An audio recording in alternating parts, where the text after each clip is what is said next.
নমস্কার। আজ পয়লা বৈশাখ নিয়ে একটা মজার কবিতা বলবো। বৈশাখ বলল, ইস আমি ছিলাম ভাগ্যিস, তাই নতুন বছর আসে। জ্যৈষ্ঠী বলল, থাম, লোকে কেমনে খেত আম, যদি আমি না থাকতাম পাশে।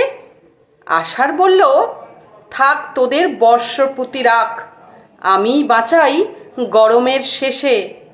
শ্রাবণ বলল, ইস লোকে কোথায় পেত ইলিশ, নদীর পাড়ে না দাঁড়ালে এসে। ভাদ্র বলল, ইসে আমি কম যাই কিসে, আমার সাথেই শুরু শরতের যাত্রা। আশ্বিন বলে, থাম তোর গরমে ঝরে আম, আমি আনি আগমনীর বার্তা।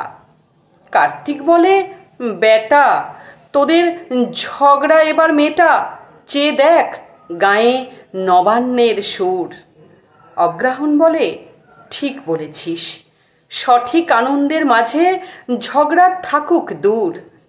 পৌষ বলল, বেশ হোক ঝগড়াঝাটির শেষ, আমি বইয়ে দিলাম শীতল হাওয়ার রেশ।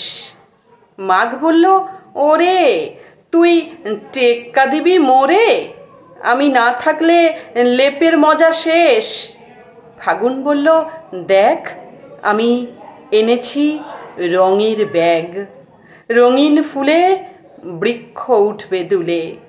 চৈত্র বলল, থাক হোক বসন্তের অবসান, নতুনের ভার বৈশাখে দিই তুলে। নমস্কার।